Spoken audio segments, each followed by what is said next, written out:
தாய் தமிழ் உறவுகளுக்கு வணக்கம். இன்றைய ஜெபக்குறிப்பு குடும்ப சமாதானம்.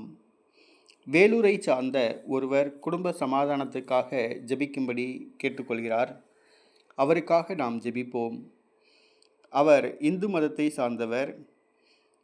அவர் கிறிஸ்தவ பள்ளிக்கூடங்களில் படித்து இந்து மதங்களை வழிபடுவதை விட்டுவிட்டு கிறிஸ்துவை பின்பற்றுகிறார். ஆனால் ஞானஸ்நானம் எடுக்கவில்லை. இந்த சூழ்நிலையில் அவருடைய குடும்பத்தை சார்ந்தவர்கள் அனைவரும் பெந்தகோஸ்தே சபைக்கு மாறிவிட்டனர். இவர் மட்டும் மாறவில்லை. அந்த பெந்தகோஸ்தே சபையை சார்ந்த போதகர்கள் இவருடைய வீட்டில் பிரிவினையை உண்டாக்கி குடும்பத்தில் பிரச்சனையை உருவாக்கி இவரை குடும்பத்திலிருந்து பிரித்து விட்டனர். மேலும் அவருடைய குடும்பத்தை சார்ந்தவர்கள் 3 பெந்தகோஸ்தே ஆலயங்களுக்கு போகின்றனர். 3 பேரும் 3 கோஷ்டிகளாக உள்ளனர்.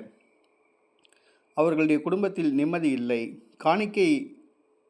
காணிக்கைகளுக்காக ஆசைப்பட்டு போதகர்கள் இந்த குடும்பத்தை பிரித்துள்ளனர். குடும்ப சமாதானம் வேண்டி ஜெபிக்கும்படி கேட்டுக்கொண்டுள்ளார். அவருக்காக நாம் ஜெபிப்போம். அன்புள்ள பிதாவே ஸ்தோத்திரம். ஆறுதலின் தெய்வமே ஸ்தோத்திரம். அடைக்கலமே ஸ்தோத்திரம். கேடகமே ஸ்தோத்திரம். புகலிடமே ஸ்தோத்திரம். இரத்தக்கோட்டையே ஸ்தோத்திரம். உன்னை தொட்டவன் என் கண்மணியை தொட்டான் என்று சொன்னபடி என்னாலும் எங்கள் மேல் அக்கறையாக இருப்பவரே ஸ்தோத்திரம். எங்களை விசாரிப்பவரே ஸ்தோத்திரம். எங்களுடைய நல்ல பரிகாரியே ஸ்தோத்திரம். துதிக்கு பாத்திரரே ஸ்தோத்திரம். தூயவரே ஸ்தோத்திரம். இரட்சகரே ஸ்தோத்திரம். ஆவியானவரே ஸ்தோத்திரம். யெகோவா நிசியே ஸ்தோத்திரம். யெகோவா ஷம்மா ஸ்தோத்திரம். யெகோவா சாலோம் ஸ்தோத்திரம். எல்சடாய் ஸ்தோத்திரம். யோசனையில் பெரியவரே ஸ்தோத்திரம். செயல்களில் வல்லவரே ஸ்தோத்திரம். விடியற் காலத்து விண்மீனே ஸ்தோத்திரம். லீலி புஷ்பமே ஸ்தோத்திரம். ஜீவ தண்ணீரே ஸ்தோத்திரம். ஜீவ அப்பமே ஸ்தோத்திரம். ஜீவ பலியே ஸ்தோத்திரம். வற்றாத நீரூற்றே ஸ்தோத்திரம். ஜீவனுள்ள நாளெல்லாம் நன்மையும் கிருபையும் தொடரும் என்று சொன்னதற்காக ஸ்தோத்திரம். கர்த்தாவே, இந்த வேலூரை சார்ந்த அந்த நபருடைய குடும்பத்தை உம்முடைய கரங்களிலே ஒப்படைக்கிறோம். குடும்ப சமாதானத்தை கொண்டு வரும் ஆண்டவரே. அவர்களுடைய குடும்பத்தில் ஏற்பட்டுள்ள பிரச்சனைகளை தீர்த்து வையும். மழை போல் வந்த பிரச்சனைகள் எல்லாம் வெயில்பட்ட பனி போல் நீர் தீர்க்கச் செய்வீர் என்று விசுவசிக்கிறோம் ஆண்டவரே. காணிக்கைகளுக்காக வஞ்சித்து இந்த குடும்பத்தை பிரித்து வைத்துள்ள அந்த போதகர்களை நீர் மனமாற்றும்.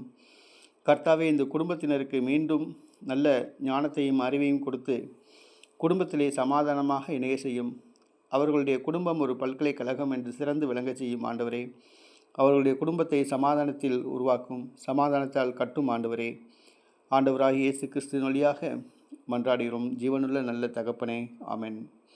இந்த குடும்பத்துக்காக நாம் ஜெபிப்போம்.